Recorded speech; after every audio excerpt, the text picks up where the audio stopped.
안녕하세요. 국어 드림 오늘은 종탑 아래에서 학습지 진행하겠습니다. 1쪽에 보시면 문학의 갈래와 구조에 대한 학습 목표가 있습니다. 우리가 학습 목표를 그냥 지나치는 경우가 많은데 꼼꼼하게 살펴봤으면 좋겠어요. 일단 소설을 공부할 때 우리는 서사 갈래의 특성을 이해하고 작품을 감상할 수 있다 그랬거든요. 감상한다는 뜻은 뭐냐면요. 그 작품에서 감동적인 장면, 어떤 사건에 대해서 그 흐름에 대해서 공감을 할 수 있다. 뭐 이런 관점에서 보면 좋을 것 같아요. 그다음 두 번째 학습 목표를 보면 문학 활동이라는 것은 그 작품이 어떤 관점에서 쓰여졌고 어떤 맥락에서 읽혀지고 어떻게 전달되나 하는 총체적인 이해와 감상, 비평을 아우르는 개념이라고 생각돼요. 즉, 어떤 작가가 이 작품을 썼고 어떠한 시대를 반영한 것이며 교과서에 실린 것은 독자들에게 어떤 효용 가치가 있기 때문이다 라는 관점에서 작품을 외제적으로 이해하고 비평하고 판단할 수 있는 것이 바로 문학 활동이라고 생각이 됩니다. 그런 의미에서 일종의 영화로 만드는 작업을 소개해 드렸는데 중요한 것은 소설이라는 것은 문학 장르다. 즉, 언어로 되어 있다는 것이고, 영화는 종합예술이다. 영상미가 중요하다는 것을 염두에 두셔서 장르를 바꾸는 작업을 하셨으면 좋겠습니다.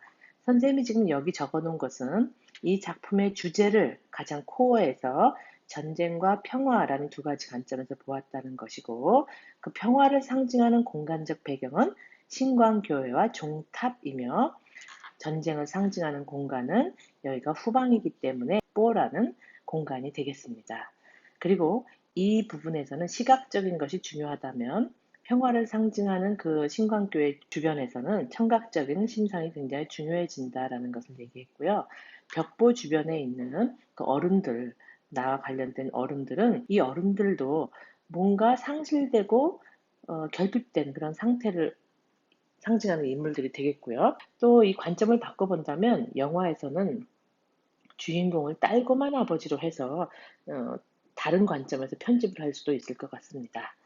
그 다음에 전쟁에서 또 한 축이 되는 소년과 소녀, 영은이와 나를 본다면 둘 다 피해자다라는 관점을 이해했으면 좋겠어요. 그래서 그리고 마지막으로 이 작품에서의 상징성인 종치는 일이 어떤 것을 의미하느냐, 이것을 어떻게 영상으로 구현하느냐, 배경음악은 뭘 넣을 것이고 색감은 어떤 것을 할 것이고 이런 것들이 영화에서 중요할 것 같습니다. 또한 영화 포스터를 제작한다면 원작과 달리 제목도 바꿀 수 있겠죠? 누구를 위해서 종을 울리나 혹은 뭐 이 중요한 대사인 소원을 빌어 뭐 이런 걸로 제목을 해 주신 분도 있었고요. 또는 선물, 좀 반어적 의미죠. 선물, 선멸. 지금도 우리가 듣는다면 잘 이해를 못하는 단어가 될 텐데요. 이런 것들로 단어로 영화 제목을 만들 수도 있고, 명은이가 지금 사실 나랑 결혼을 한 입장에서 회상하는 것이다 이렇게 본 사람도 있었고요.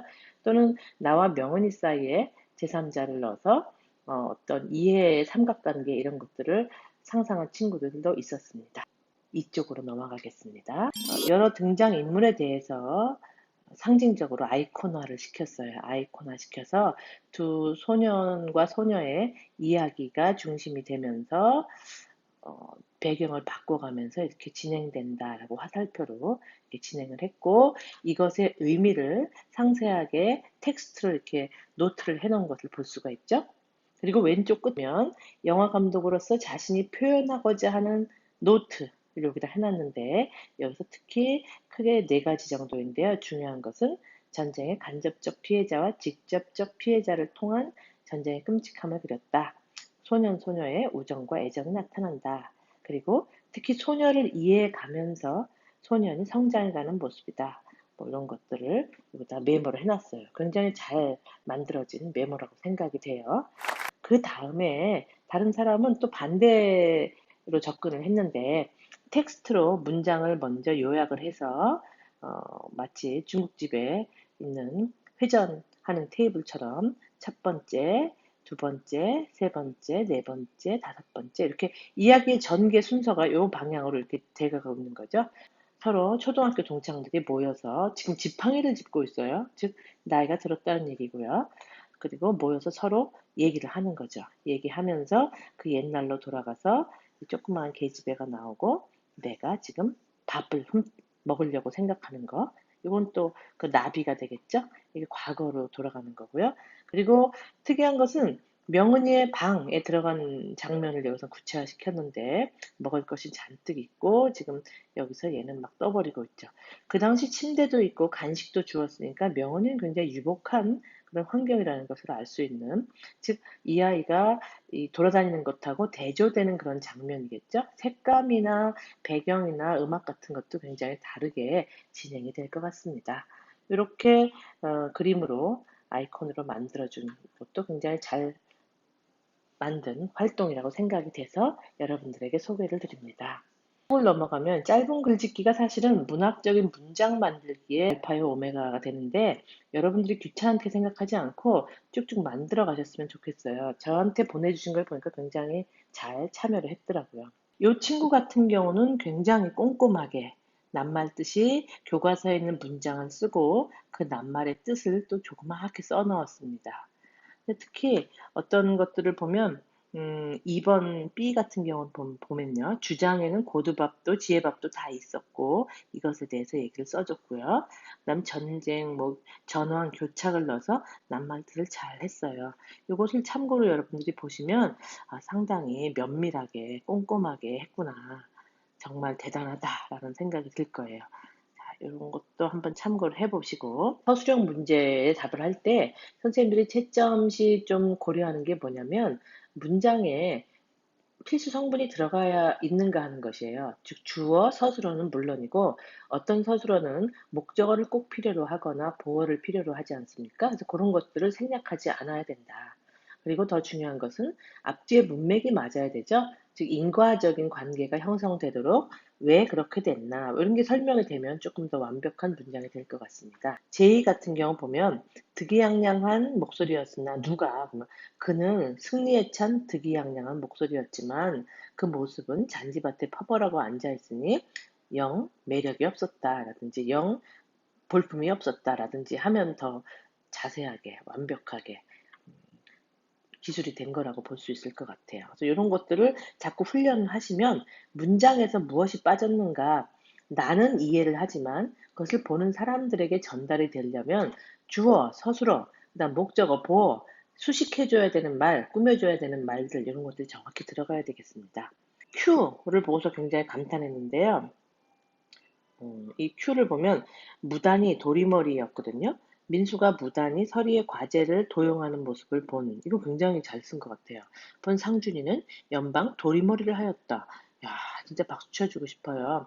그 다음에 W의 앙바트마다가 있는데 예서의 앙바트만 모습이 마냥 웃겼다 그랬어요. 그러면 앙바트만 모습이 왜 웃겼을까요? 뭐 오뚜기 같아서라든지 마치 뭐 모모처럼 느껴져서라든지 이런 것이 들어가면 좋을 것 같아요. 왜 웃겼니? 그러면 왠지 그냥 웃겼다고요 라고 얘기하기는 좀 어색하죠. 물론 여러분들이 시험 볼 때 이런 걸 생각할 겨를이 없겠지만 자꾸 습관을 들여야 전달력이 확실한 문장을 사용할 수가 있게 되는 거죠. 3쪽입니다. 내용 확인 쭉 하시고요. 3번에 1번을 보면 친구들이 질문하기를 뭐뭐라는 사실에 놀랐다. 여기에 봉사 써도 돼요. 맹인 써도 돼요. 이렇게 얘기를 하는데 어쨌든 비슷한 말이죠. 교과서에 나와 있기는 당달봉사라고 되어 있는데 눈이 보이지 않는 사람, 맹인, 장님, 봉사, 유사 어휘이기 때문에 꼭 다 뭐 사용해도 되겠습니다.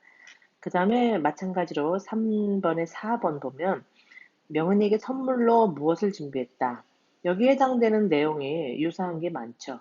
새로운 소식을 준비했다, 전황을 준비했다, 전쟁 이야기를 준비했다, 벽보의 내용을 준비했다. 이런 것들이 다 해당이 될 것 같습니다. 3-1번의 1번입니다. 여기서 중요한 것은 아이가 사용할 만한 말이 아니다. 즉, 너무 전쟁의 잔인한 단어이기 때문에 이것을 사용하지 말라는 것이다. 그것을 지켜주지 못하는 아버지의 자괴감과 분노가 느껴진다까지 가면 뭐 너무 더할 나위 없겠지만 2번 보시면요. 꽤 여러 군데가 있어요. 이 부분들이 다 해당되는 장면입니다. 4번, 사투리는 어떤 영향을 미치죠? 서울 아이와 나의 차이점을 부각시키죠. 그리고 익산 지역의 향토색, 현장감을 주고 나라는 소년의 시골 소년이니까 순진함과 어리숙함이 강조되고 그 이야기에 사실감이 부여된다. 이런 정도로 쓰시면 되겠습니다. 5번, 소설의 효과. 어린아이이기 때문에 그 시선을 통해서 전쟁의 비극이 간접적으로 강조된다. 즉, 성인이 모든 것을 파악하고 이리저리 생각하는 것이 아니라 그냥 단순하게 벽보를 통해서 라든지 혹은 어떤 놀이를 통해서라든지 간접적으로 전달되고요. 직접 전달될 때보다 비극성이 더 심화되게 느껴질 수가 있어요. 잘 모르는 서술자가 전해주기 때문에. 그 다음에 또 하나는 주인공이 어린아이이기 때문에 이 아이가 저지르는 미성숙한 언행에 대해서 독자들은 동일시 되기보다는 거리를 두죠. 거리를 두고 그 아이에 대해서 연민을 갖게 된다. 이런 문학적인 효과가 생겨나는 것입니다. 잠깐 정리하시고요.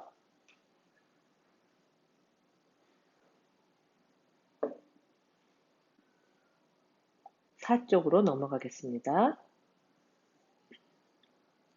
한 친구가 써준 답변을 보시면 여기 3-1을 한번 보실까요?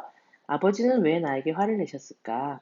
나에게 굳이 알게 할 필요가 없고 알리고 싶지 않아서다 라고 했는데 이게 틀린 건 아니에요. 그렇지만 선생님이 기대하기는 왜 알리고 싶지 않았냐. 아까도 얘기한 것처럼 전쟁의 잔혹함, 잔인성을 드러내는 말이라서 아이가 사용하기에 적절하지 않은 단어라고 생각했기 때문이다. 이런 말이 들어가면 완벽할 것 같습니다. 이 친구는 일단 가독성은 굉장히 좋아요. 그래서 선생님이 좋아요를 눌렀어요.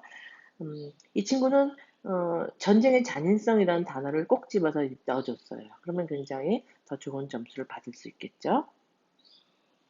그 다음에 이 친구는 5번 같은 경우도 어린아이가 서술자임으로써 얻는 소설적 효과에 대해서 전쟁의 비극과 폭력성이 생생하게 효과적으로 드러난다 그러는데 아이의 관점에서 순수하게 뭐 이런 식으로 표현하면 더 좋을 것 같습니다.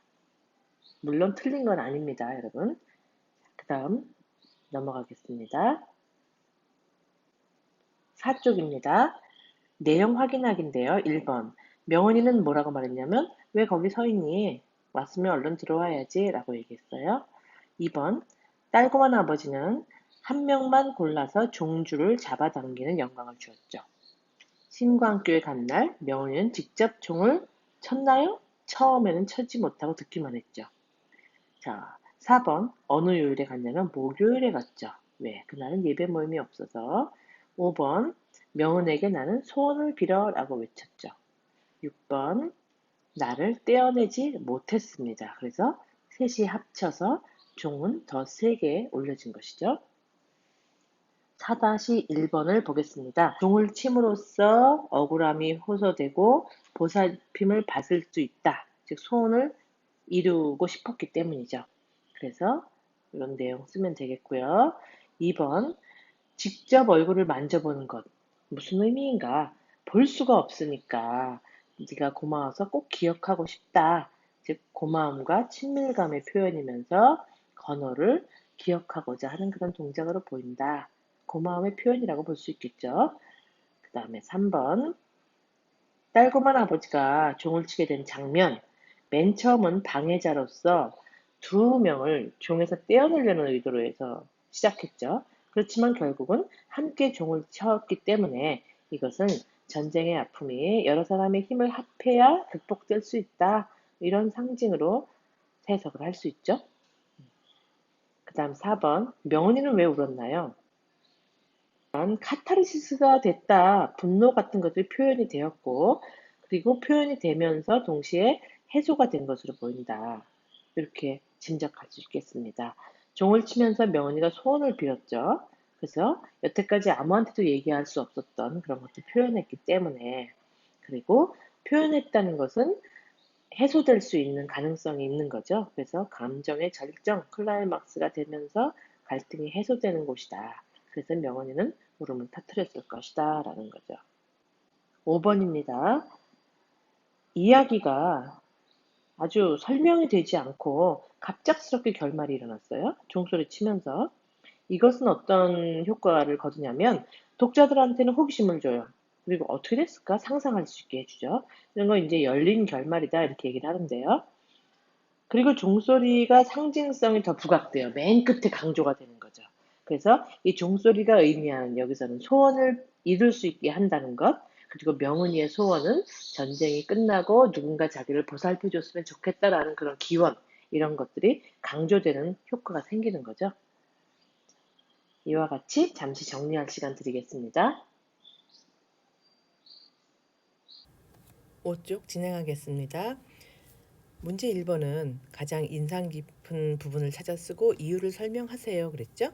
그래서 장면을 쓰고 그것을 자기가 나름대로 해석하는 그런 문제입니다.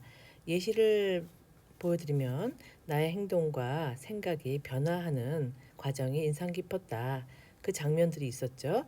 근데 뜀박질하던 소년이 천천히 소녀의 손을 잡고 걸어간다든지 혹은 선물로 전황을 전해주다가 교회에서 들었던 백마 이야기, 즉 나름대로 굉장히 희망적인 얘기를 소녀에게 해주는 거거든요. 그 변화의 과정은 이 아이가 원래는 전쟁에 대한 간접 피해자로서 상대를 배려하지 못했던 그런 소년이었죠. 뭐 밥을 훔쳐 먹는다든지 딸고만 아저씨를 막 놀렸다든지 이런 거친 소년이었는데 얘가 명은이의 처지를 이해하면서 그 아픔에 공감하고 그 아이에게 진짜 선물을 주었죠. 그 선물은 내가 주는 사람 입장에서 신나는 이야기가 아니라 그 아이가 정말 듣고 싶은 것, 그리고 그 아이가 하고 싶었던 것을 해준 겁니다. 그래서 여기서는 명언이를 만나서 이야기를 들어주고 같이 있어주고 또 좋은 얘기를 해주고 명언이가 원하는 것을 할 수 있도록 처음엔 불가능하다고 생각했지만 종을 같이 쳐준 것, 이런 것들이 인상 깊다라고 지적할 수 있겠습니다.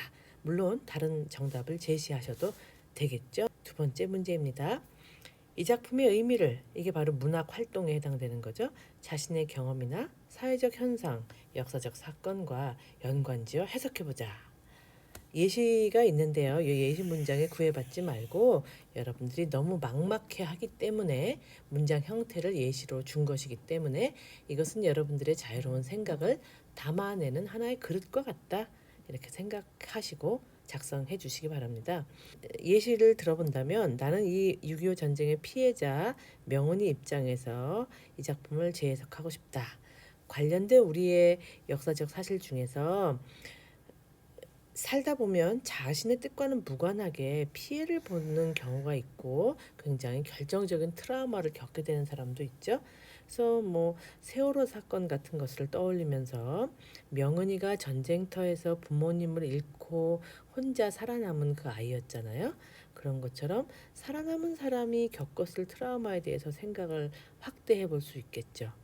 그리고 더 나아가서 문학이라는 것의 의미가 물론 서정적이고 아름다운 이야기를 쓰는 것도 중요한 한 분야겠지만 그 시대의 상처, 그 시대의 제일 아픈 곳, 이런 것을 돌아보고 치유 방법을 형상화하는 것이 문학의 역할이 아닐까라고, 문학을 시대 반영론적인 입장에서 특히 소설에 갈래기 때문에 그렇게 감상할 수도 있을 것 같습니다.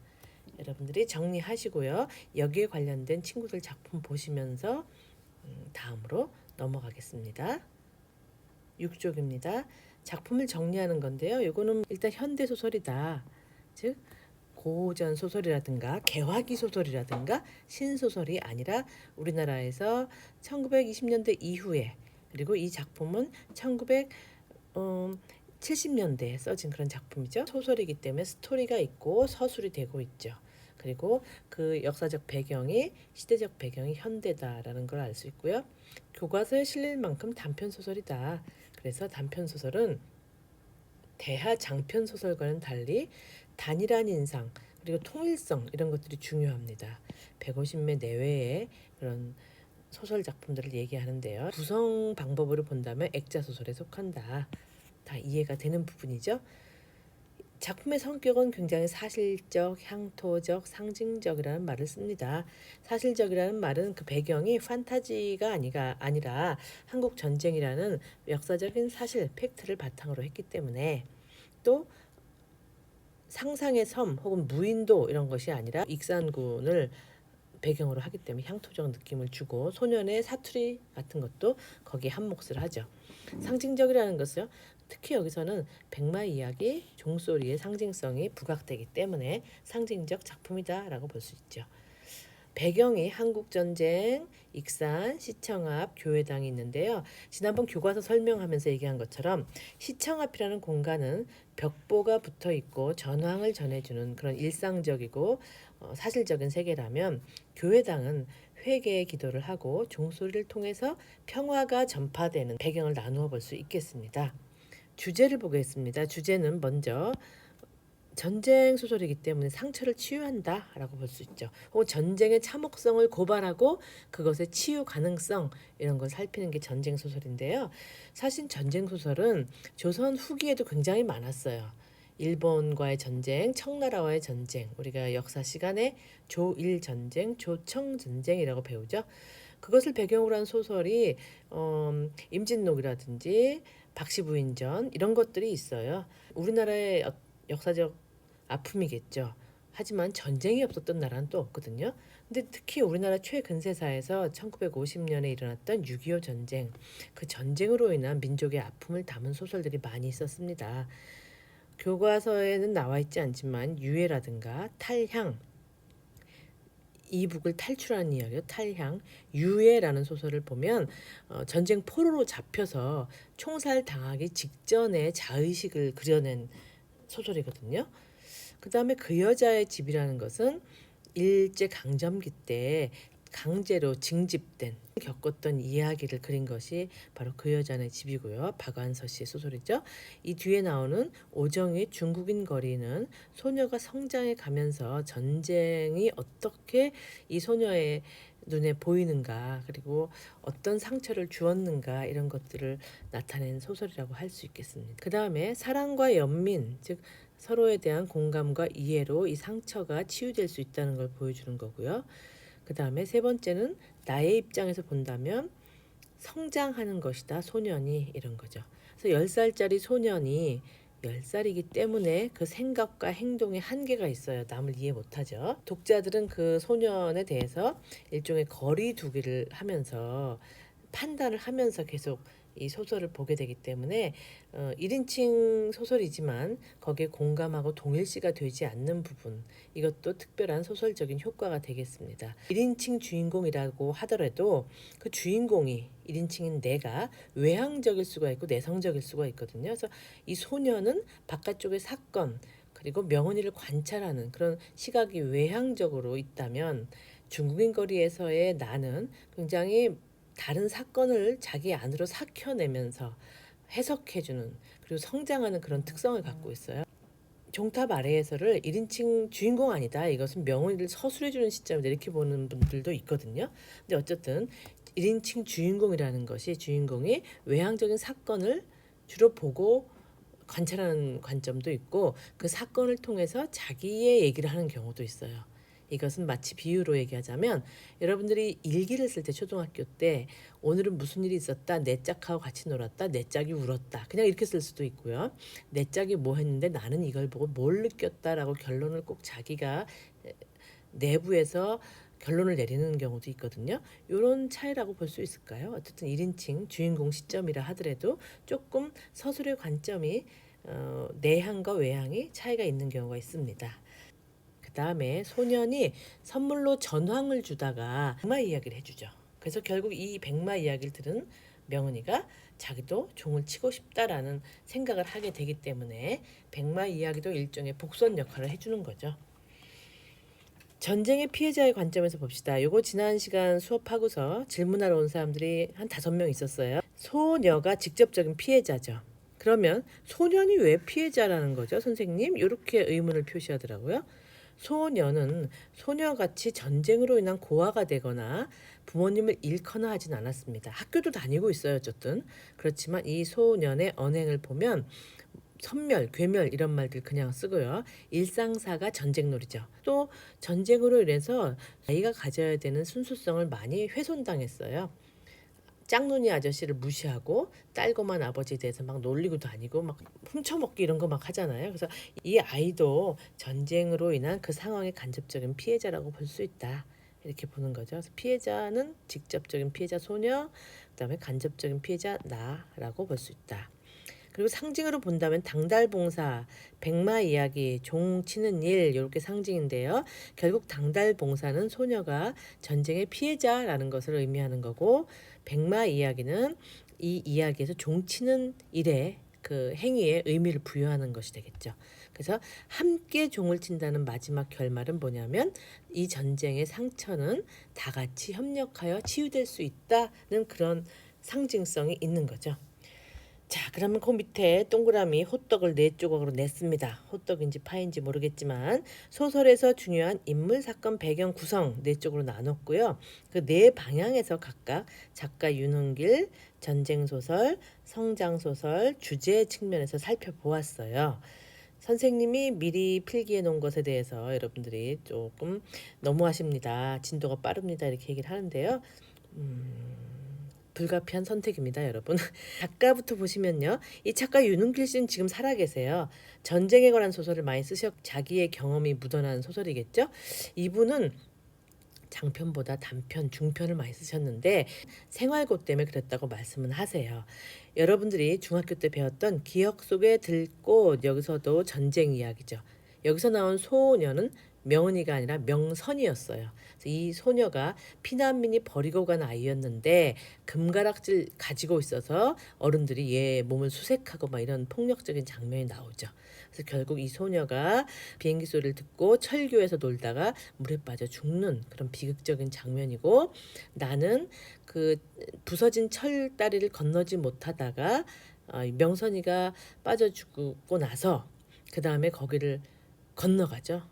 즉 내가 성장하는 건데 건너가서 그 끝에서 헝겊 조각을 발견하는데 그 헝겊 주머니 속에 금반지가 숨겨져 있다는 것을 알게 되고 그 금반지를 물속에 던져버리죠. 즉 전쟁으로 인한 소년의 성장을 보여주는 소설입니다. 그 다음에 6.25 전쟁을 배경으로 한 소설이 장마라는 소설이고, 장마라는 계절 배경, 전쟁을 상징하는 것으로 보아서 두 할머니의 화해 과정, 그 대립과 화해 과정을 나의 입장에서 관찰하는 그런 소설이 되겠습니다. 지금 교과서에 나온 종탑 아래가 있고요. 그 다음에 9켤레의 구두로 남은 사나이, 이거는 소시민의 세계에 대해서 그려낸 그런 소설이 되겠습니다. 그리고 한번 모의고사에 나온 적이 있었는데요. 집이라는 소설이 단편이 있어요. 이 집이라는 소설 보면 종탑 아래 나왔던 조연, 딸고만 아버지가 또 등장합니다. 그래서 윤은길 씨의 그 작가적 입장에서 봤을 때 어렸을 때 아마 그 모델이 되는 딸고만이 아버지가 있으셨나 보다 이런 추측도 하게 되는 거죠. 집이 헐리는 과정, 그리고 아버지가 무기력하게 사기당해서 집을 판잣집에서 살게 되는 그런 과정을 그린 도시소설이라고 볼 수 있습니다. 자, 그런 다음에 인물부터 보면요. 여기 정리된 대로 인물이 이렇게 나 계열과 명은이 계열이 있죠. 그리고 중심 인물은 아니지만 등장하는 주변 인물들이 이렇게 있고요. 나는 서술자이면서 주인공으로서 명은이를 관찰하는 거죠.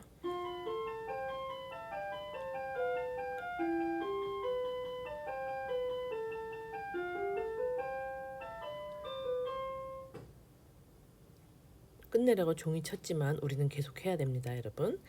자, 그 다음에 사건을 보겠습니다. 일단 처음 만남이 있었고 할머니가 명은이에 대해 소식을 전해주고 나는 선물을 주고 이 선물 때문에 갈등을 하게 되죠. 그런데 이 갈등은 종소리와 딸고만 아버지에 대한 이야기로서 즐겁게 해소가 됩니다.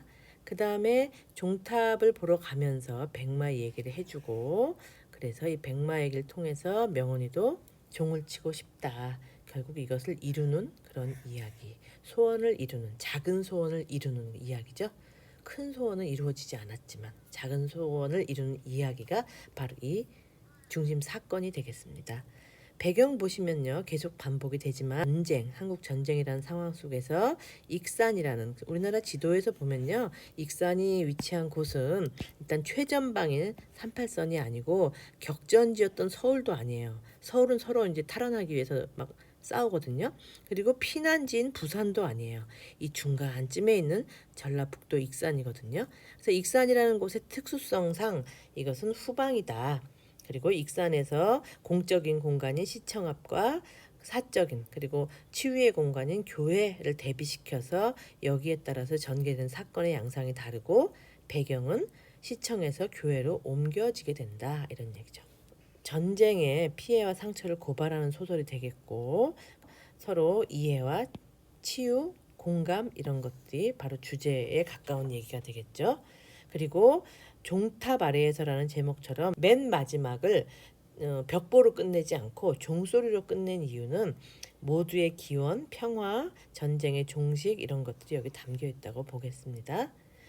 그 다음에 구성을 보면요. 이 구성은 외화가 내화를 둘러싸고 그 내화 속에 또 백마 이야기라는 에피소드가 들어있어요. 지난 시간 수업 마치고서 한 학생이 질문을 했어요. 백마 얘기는 내화 속에 또 내화 들어있는 거 아닌가요? 이렇게. 그런데 이것은 또 들어간 내화라기보다 내화 속에 있는 수많은 이야기 중에 하나인 그 에피소드라고 보면 되겠습니다. 자, 그래서 액자 구성이다라는 구성 얘기해 줬고요. 이 이야기는 현재에서 과거를 걷다가 다시 현재로 가는 역순행적 구성을 취하고 있죠. 이런 것들을 기억하면 좋겠습니다. 정리하시기 바랍니다. 1쪽입니다. 작품 더 읽기에서 첫 번째 종탑 아래에서인데 우리가 지금 본의 아니게 코로나19로 인해서 거꾸로 수업을 하고 있는데요.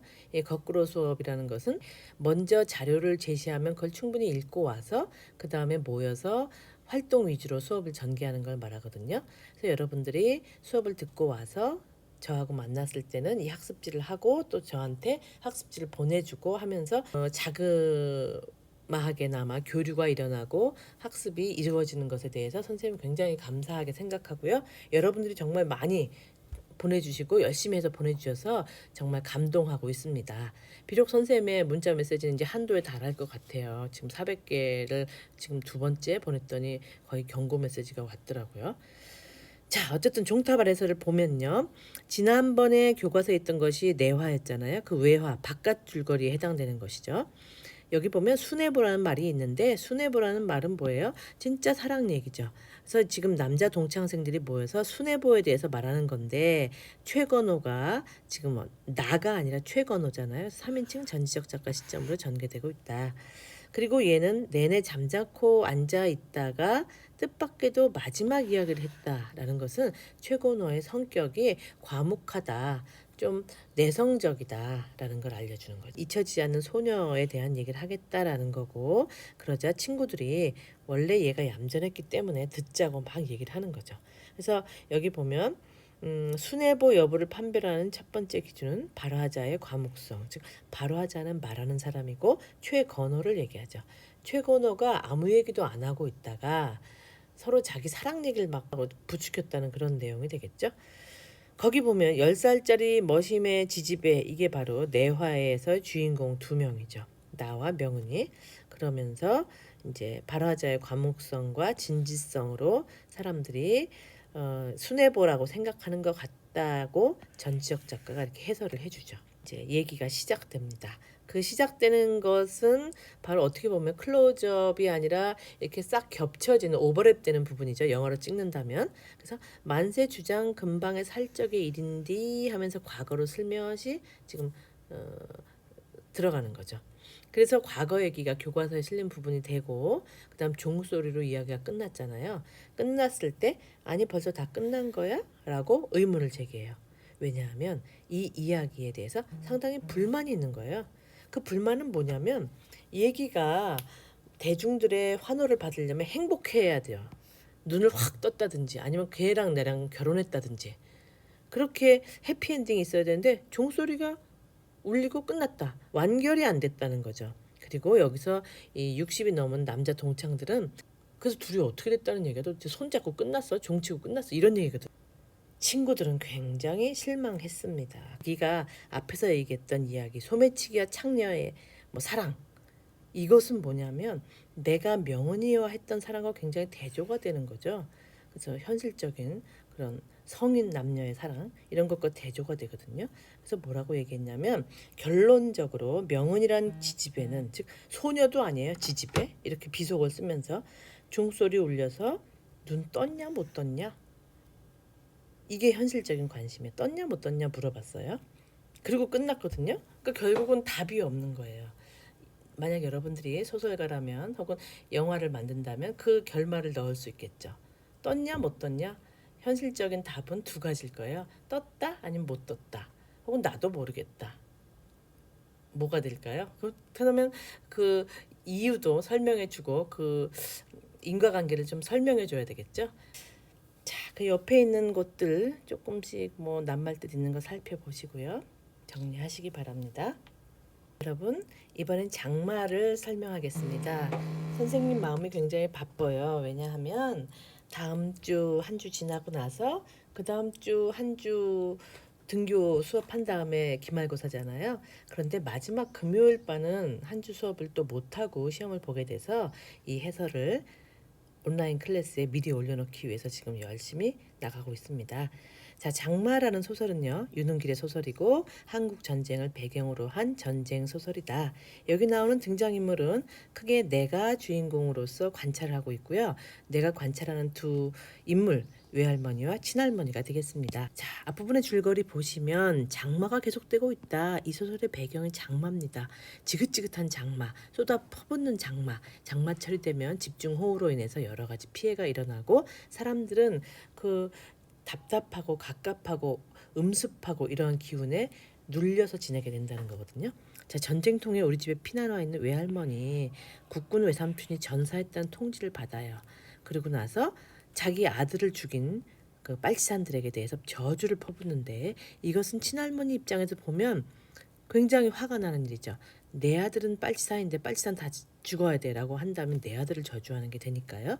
그래서 두 할머니 사이는 서먹해지고 친할머니의 큰 방에 외할머니는 출입을 하지 못하게 되죠. 그런데 나는 삼촌이 집에 다녀갔다라는 사실을 발설하게 돼서 아버지가 고문을 당하게 돼요. 그래서 나도 역시 친할머니에게 분노를 사요. 이건 뭐냐면 할머니 입장에서는 자기 아들을 좋지 않게 얘기하거나 자기 아들에 대해서 해를 끼치는 사람 다 미워요. 그래서 친할머니는 굉장한 모성애를 가지신 분으로 지금 묘사가 되는 거죠. 여기서의 키포인트는 할머니는 아들에 대한 지극한 사랑으로 그리고 무속적인 사고를 하기 때문에 아들이 올 거라는 점쟁이의 말을 믿고 또는 믿고 싶고, 그래서 아들이 오기를 바라는 마음으로 잔치 준비까지 하는 거죠. 그런데 그날이 돼도 삼촌은 오지 않아요. 즉 삼촌은 전사했을 가능성이 높아요. 그런데 삼촌 대신 이 집에 온 것은 커다란 구렁이였습니다. 그래서 구렁이가 뭘 상징하느냐도 중요한데요. 구렁이는 어떤 이미지냐면 무속적인 사고에서 보면 뭔가 신령스럽고 지혜롭고 그다음에 살아있는 영물 같은 느낌을 주는 거거든요. 삼촌의 구렁이의 몸을 빌어서 왔다라고 생각하는 거죠. 본문 보겠습니다. 이건 바로 외할머니께서 목소리를 내면서 구렁이한테 접근하는 그런 소리죠. 그래서 그것은 여기서 네모친 그것이 바로 구렁이가 되겠습니다. 구렁이에요. 그것은 우물 겉을 거쳐서 넓은 뒤란을 어느새 완전히 통과했다. 즉 구렁이는 삼촌의 현신이기 때문에 자기 집을 마지막으로 둘러보고 간다라는 의미를 갖는 거예요. 삼촌이 자기 집안 한 바퀴 휘둘러보고 가는 거다라고 해석을 할 수 있는 부분입니다. 고맙네 이 사람아. 사실 구렁이에요. 지금 그것 이 사람 다 구렁입니다. 집안일은 죄다 성님한테 맡기고 이 성님이 바로 나의 아버지거든요. 삼촌의 형님. 자네, 이때 자네는 지금 겉모습은 구렁이, 그리고 속은 바로 삼촌이라고 생각되는 거죠. 먼 길을 편안히 가서 어디로 가는 거예요? 지금 구렁이가. 물론 구렁이가 가는 길은 삼촌이 이승을 떠나서 저승으로 가는 길, 사실 전쟁으로 인해서 사망한 사람들의 그 한이 있잖아요. 집에도 가보지 못하고 그 다음에 알지 못하는 곳에서 비명에 가고 그런 혼들을 달래주는 역할을 하는 거예요, 지금. 먼 길을 편안히 가소. 뒷일은 걱정 말고 뒷일이 걱정이 되죠. 우리 가족 어떨까? 우리 어머니가 날 기다리시는데 우리 친척들은 어떨까? 집안에 두고 온 사람들 다 생각하는 거겠죠. 일요일인데 여러분들에게 찍었는데 저 종은 쉬지를 않고 계속 울리고 있네요. 자, 다시 나가겠습니다. 정말 고맙네 이 사람아. 그래서 구렁이에게 지금 말을 건네는 거죠. 그래서 이 구렁이를 할머니는 배웅을 하고 있다. 그것, 이 사람, 자네, 이 사람 다 구렁이, 실체는 구렁입니다. 친할머니는 구렁이를 보고 까무라쳤던 것, 즉 아들 대신 구렁이가 왔기 때문에 직감적으로 아들은 죽었구나. 구렁이가 대신 나타났구나. 그러면서 그 기대감에 비례하여 상실감이 커서 충격으로 쓰러지신 거거든요. 내 아들 갔냐? 이런 의미죠. 그러자 이것은 할머니가 맨 처음 꺼낸 말이다. 즉 할머니한테 제일 중요한 것이 아들의 생사, 아들의 귀한, 아들과의 만남이겠죠. 구렁이가 나타났을 때 사람들이 돌을 던지고 해칠 수도 있잖아요. 왜 마을에 위험한 존재가 나타났으니까. 그런데 그것을 외할머니가 나타나서 구렁이의 혼을 달래주면서 마치 산 사람한테 하듯이 대화를 하고 보낸 거거든요. 할머니는 눈을 지그시 내리깔았다. 이 할머니의 마음속에는 갔구나. 내 아들이 저 세상으로 갔구나. 그걸 인정하는 그런 행동이겠죠. 할머니가 까무라친 뒤에 일어난 일들을 고모가 설명해 주었어요. 그 설명은 이제 압축적으로 진행된 사건에 대해서 설명해 주는 거죠. 할머니 머리카락 태워준 것. 이거 다 무속적인 사고예요. 왜냐하면 머리카락을 태워줌으로써 할머니의 그 냄새를 맡고 구렁이가 갔다라는 미신에 해당되는 그 예방일 수도 있겠지만 여기서는 구렁이가 삼촌의 현신이라고 보기 때문에 자기 어머니의 냄새를 맡고 어머니가 보고 싶어서 온 거라고 봤을 때 어머니 대신 냄새를 맡고 안심하고 갔다라는 그런 설정이 되겠죠. 그리고 감나무에서 내려오게 한 일, 감나무에 커다란 구렁이가 있다면 사람들이 너무 불안하고 위험하겠죠. 그것을 외할머니가 잘 달래서 시종일관 행동을 같이 하면서 바래다 주었다. 바래다 주었다의 주체는 바로 외할머니죠. 할머니는 눈을 지그시 깔더니 소리 없이 울고 있었어요. 지극한 모성애를 보여주시는 그런 할머니의 모습입니다. 사돈을 큰 방으로 모셔오도록 해라. 이때 사돈은 바로 외할머니죠. 진짜 완두콩이나 까고 있고 자기 아들 죽었다고 해서 빨갱이 놈들 다 죽어야 돼라고 저주함으로써 친할머니와 아주 원수가 되었던 그런 할머니 사돈을 모셔와라. 이건 곧 화해의 제스처입니다. 고맙소라는 이 말은 친할머니가 외할머니한테 하는 거죠. 무엇이 고맙냐면 구렁이를 배웅해줘서 그리고 그 구렁이는 내 아들의 현신이라고 생각되기 때문에 나 대신 아들을 대접해 주어서 원혼을 달래주어서 뭐 이런 것으로 해석될 수 있겠죠. 사분도 별 말씀을 여기서 두 분이 지금 사투리 쓰고 있죠. 그래서 여기서도 이제 지방색, 향토색, 현실감 같은 것이 드러나고 있고요. 자, 친할머니가 말씀하십니다. 내가 당해야 할 일을 사분이 대신 맡았거든요. 즉 내가 그걸 다 처리해야 되는데 나 대신 엄마 노릇을 해준 거예요. 그래서 그것에 대해서 그 험한 일, 구렁이를 보낸 일을 다 해주셨으니 얼마나 수고스러웠을꼬 고맙소라고 얘기한 거죠. 다 지나간 일인께 그런 말씀 그만두세요라는 얘기는 우리 둘이 반목했던 것, 아들에 대해서 걱정했던 것 이제 다 지나갔어요. 우리가 남았으니 우리 이제 화해합시다라는 의미죠. 고맙소. 참으로 고맙구려. 그래서 지금 계속 반복해서 할머니가 손을 내밀었다. 외할머니가 손을 잡았다. 두 분이 드디어 화해하는 그 장면을 뜻합니다. 손을 맞잡은 채 두 할머니는 한동안 말을 잇지 못했다. 여기서 갈등이 해소가 되는 것을 의미하고요. 이념으로 인한 갈등, 물론 외할머니와 친할머니는 남과 북의 대립이라든가 뭐 이데올로기의 갈등이 없어요. 그렇지만 그 아들들이 그 다른 적군의 편에 섰기 때문에 자식 사랑으로 인해서 편이 나눠진 것이거든요. 그런데 지금은 두 분 다 자식을 잃었어요. 그리고 아주 더할 수 없는 슬픔을 갖고 있기 때문에 그 모성애와 자식 잃은 슬픔에 대해서 공감하고 서로 이해해주고 그리고 위로해주는 그런 걸 보여줍니다. 탈 없이 잘 가기나 했는지 몰라요. 지금 탈 없이 잘 가기 주체는 구렁이고 이것은 삼촌의 현실을 나타내는 거죠. 걱정 마세요. 지금쯤 어디 가서 사분댁 터준호로 탈 것이에요. 그래서 굉장히 토속적인 사고 보여주고 있어요. 할머니는 숨을 몰아쉬었다. 자, 이 장면이 바로 두 할머니 화해 장면인데 내가 지금 관찰하고 있는 그런 입장입니다. 잠시 정리하시고 뒷부분에서 더 자세히 말씀드리겠습니다. 자, 여러분 까치 소리가 들리나 모르겠는데요. 지금 학교에는 아마 선생님하고 까치밖에 없는 것 같아요. 까치가 지금 막 울고 있네요. 자, 이 작품에 대한 설명을 해보자면 6.25 전쟁이 배경이다. 그리고 나의 시각을 통해서 한 집안에 발생한 이데올로기의 대립에 대해서 얘기해주고 있다. 그죠? 이 소설의 서술자는 나이 어린 소년이다. 그래서 이것을 보면서 이 인물이 성장하는 과정이죠.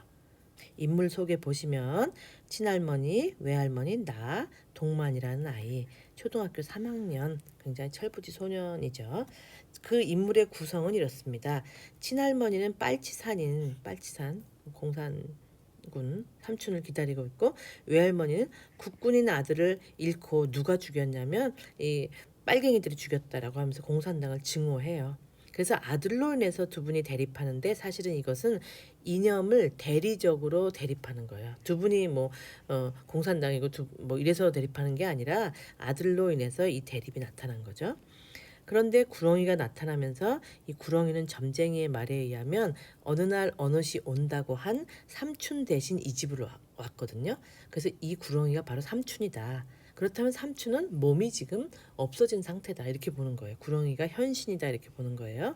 굉장히 주술적이고 토속적인 그런 사고방식이죠. 무속적 사고방식이죠. 또 자기의 아들을 기다리다가 못 만난 입장에서 친할머니의 입장을 잘 이해하고 공감하기 때문에 대신 해준 것이겠죠. 그래서 두 분이 구렁이의 출연을 계기로 해서 화해하는 것입니다. 자, 그러면 작품에 대해서 더 자세히 살펴보겠습니다. 구렁이는 무엇을 상징하느냐? 장마는 무엇을 상징하느냐 보면요. 이 장마철이라 굉장히 아무것도 할 수 없는 답답한 그런 상황을 나타내거든요. 그래서 이 작품의 자연적인 배경이지만 사건 전개에 있어서 굉장히 효과적인 장치다.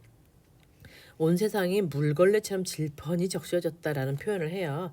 그래서 장마는 지긋지긋한 가족사의 불행, 삼촌, 외삼촌 다 이제 전사한 거잖아요. 그리고 우리 민족에게 닥친 6.25 전쟁이라는 비극적인 시간을 장마를 통해서 지금 나타내주고 있는 겁니다. 자, 그다음 구렁이는 뭘 의미하냐면요. 음산하고 우울한 분위기를 나타내주고 있어요. 이 소설의 분위기. 그리고 굉장히 토속적이고 무속적인 세계관. 어떻게 구렁이가 사람일 수 있지? 이것은 그렇게 믿는 세계관을 반영하고 있는 거죠. 그리고 이 구렁이는 비극을 표상하는 실체다. 죽은 아들을 뜻하는 거니까요. 그 다음에 두 할머니가 융합할 수 있는, 화해할 수 있는 장치로서 제시된 것이다. 원형적 상징이란 말 우리가 전에 했었어요. 구렁이, 긴 뱀들은 우리 신화나 성경에서도 보면 죄악을 상징하기도 하고요. 선악과를 따먹어라 뭐라고 유혹하는 유혹자이기도 하고 지혜로운 존재이기도 하거든요. 그래서 유혹자이면서 지혜를 가진 존재 그리고 어떤 신령스러운 존재 이런 식으로 생각되는 거죠.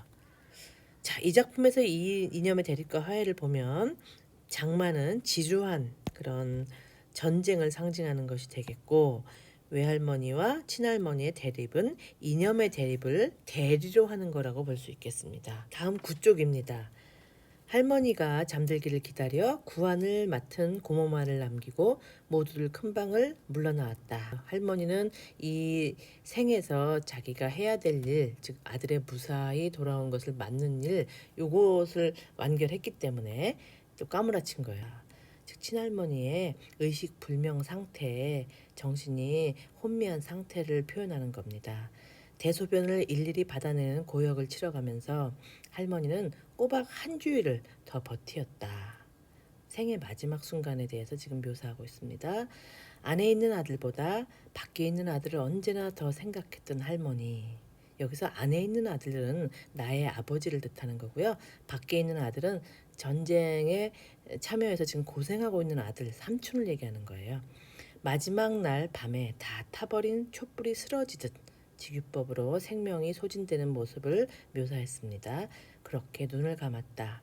할머니의 긴 일생 가운데서 어떻게 생각하면 잠도 안 자고 먹지도 않고 그러고도 놀라운 기력으로 며칠 동안이나 식구들을 들볶아대면서 삼촌을 기다리던 그 짤막한 기간이 사실은 꺼지기 직전에 마지막 한순간을 확 타오르는 촛불의 찬란함과 맞먹는 할머니에겐 가장 자랑스럽고 행복에 넘치던 시간이었나 보다. 이게 나의 생각이죠. 나도 마음속으로 할머니의 모든 걸 용서했다.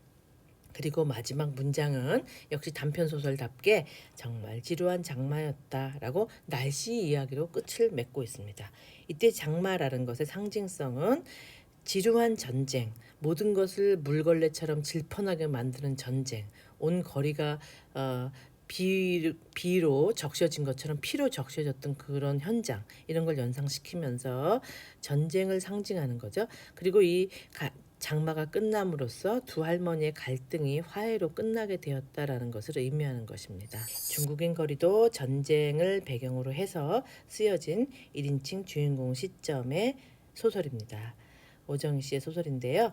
여기에 나오는 인물 사건 배경은 간략하게 보면 나를 포함한 우리들, 즉 전쟁이 일어날 때 유년기를 보내는 아이들이죠. 그리고 나의 어머니, 할머니가 나타나는데요. 어머니는 지금 8번째 아이를 출산하고 있는 것으로 묘사되고 있고요. 할머니는 다른데 그 남편으로부터 버림받아서 우리 집에 더부살이를 하고 있는 먼 친척 할머니예요. 그래서 이 할머니는 어떻게 보면 나중에 노망이 나면서 그 할아버지 집으로 다시 데려다 주는데 얼마 안 돼서 돌아가시거든요. 그래서 이 할머니나 어머니는 둘 다 불행한 어떤 여성적인 삶에 대해서 나에게 관찰이 되는 인물들이에요. 중심 사건을 보면 이 아이들이 먹을 것을 먹기 위해서 석탄을 훔쳐내거나 밀을 훔쳐먹는 그런 사건, 마치 종탑 아래서의 내가 지혜밥을 훔쳐먹는 것과 유사한 그런 행위죠. 그리고 내가 초조를 겪게 되는 일, 그래서 여성으로서 성장하는 그런 모습이 중요한 사건이 되겠습니다. 배경으로는 기차가 오는, 즉 석탄을 실은 화차가 오는 철길, 그리고 피난민들이 사는, 굉장히 못 사는 빈민촌, 피난민촌이라고 할 수 있는 중국인 거리, 이것이 배경이 되겠습니다. 물론 전체적으로 커다란 배경은 한국 전쟁 후의 상황이 되겠죠. 항만 끝에 가서 갈라졌다. 석탄을 싣고 온 화차. 그래서 이 석탄은 중요한 소재인데 전후의 어려운 시기에 굉장히 중요한 물자죠. 그리고 아이들은 이것을 훔침으로써 먹을 거를 해결하고 있습니다. 화차는 자칫 바다에 빠뜨릴 듯한 머리를 위태롭게 사리며 깜짝 놀라 멎고 그 서술에 밑구멍으로 주르르 석탄가루를 흘려보냈다. 의인화된 그런 표현이고요. 시각적인 그런 표현입니다. 집에 가봐야 노릇꼬리만큼 짧다는 겨울해, 지금 겨울이라는 배경이죠. 점심이 있는 것도 아니에요. 즉 생활이 굉장히 궁핍하다. 전반적으로 굶주리고 특히 아이들에게는 먹을 것이라든가 배려가 없는 그런 시대였다라는 걸 알 수 있죠.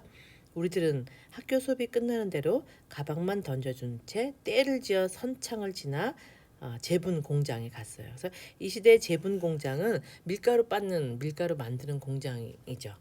일로 공간 이동을 하면서 제품 공장에서의 일을 묘사합니다. 이 박스에서는 이 박스 안에 있는 내용을 보면요, 거기서 밀을 한 움큼 입에 털어넣고 그 밀 알들이 따뜻한 침에 의해서 껌처럼 달라붙는 이런 것을 묘사하면서 배고픈 굶주린 아이들에게 이 훔쳐먹은 밀이 굉장히 어떤 느낌이었나를 감각적으로 묘사를 해주고 있어요. 그리고 나서 우리는 껌을 씹듯이 기다리면서 화차가 닿기를 기다렸죠. 왜냐하면 이 화차는 우리들의 배고름과 무료함을 달래주는 것이기 때문이죠. 자, 화차가 오는 장면 박스로 묘사가 되어 있습니다. 화차가 오고 몇 번 덜컹거리면서 완전히 숨을 놓으면 위에 있는 것처럼 화류법의 표현이죠.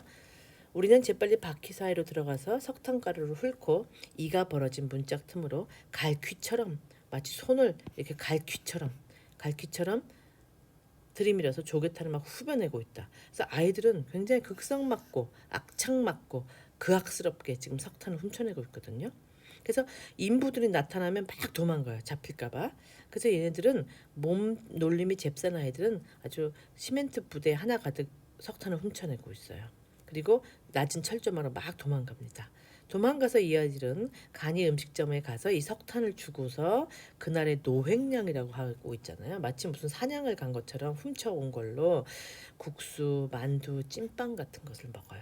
왜냐하면 집에 가면 먹을 게 없기 때문에 석탄이라도 훔쳐서 뭔가 간식거리를 하는 것이 묘사되고 있어요. 그래서 이것은 전쟁으로 유년기의 순수함을 잃은 아이들, 너무 살기 힘든 그런 시간들에 대해서 묘사를 하고 있습니다.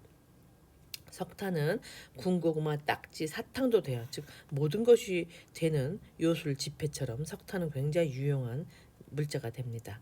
어쨌든 현금과 마찬가지다라는 걸 우리는 알고 있었어요. 그래서 이 아이들은 굶주린 아이들이고 전쟁의 시기에 궁핍함 그리고 극성스럽게 돌보아지지 않는 그런 아이들을 뜻하는 거죠.